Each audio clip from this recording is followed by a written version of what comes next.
आता बाजारात गेलो तुम्ही भाजी पाहून येता का घेऊन येता घरी? घेऊन येतो. आणि पंढरपूरला गेल्यावर देव घेऊन यायचं, घेऊन यायचं का पाहून यायचं? घेऊन यायचं. कुणी आणला? आणलेला आहे आणू का? काय आपली भक्ती चालली, कशी चालली?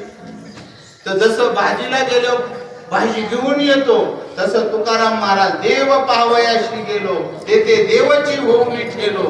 अशी भक्ती राम म्हणता रामच होईजे आणि पदी बैसोनी पदवी घेईजे. आईशे सुख वचनी आहे, त्या नामात ते सुख आहे. आईशे सुख वचनी आहे, विश्वासे अनुभव पाहिजे. विश्वास पाहिजे आपला संतावर, त्या शास्त्रावर, आणि मग मात्र सुख होईल म्हटले तुम्हाला. मग ते म्हणले कसं सुख होईल? आपला देव कसं करायचा?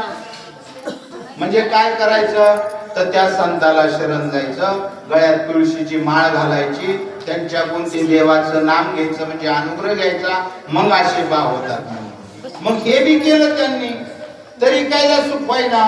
म्हणले काय? ते म्हणले अहो मीच देवाकडे विनंती केली, देवा ताईसा करी उपकार, देहाचा विसर पाडी मज, तरीचा हा जीव सुख पावे माझा. बरवे केशव राजा कळू आले, माझ्या देहाचा जोपर्यंत हे अहंकाराचं भूत चढले ते मात्र उतरत नाही, तोपर्यंत मला सुख होणार नाही. हे बरवे केशव राजा कळाले. आणि जेव्हा देहाचा विसर पडन तेव्हाच त्याला भक्त म्हणतात.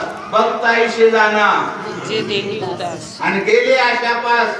आणि अशी अवस्था जोपर्यंत होत नाही त्या नामाने, तोपर्यंत आपला देहाचा विसर पडत नाही. आणि अशी अवस्था झाली, त्या देहाचा विसर पडल्यावरच असं होतंय त्या अनुग्रहाने. पा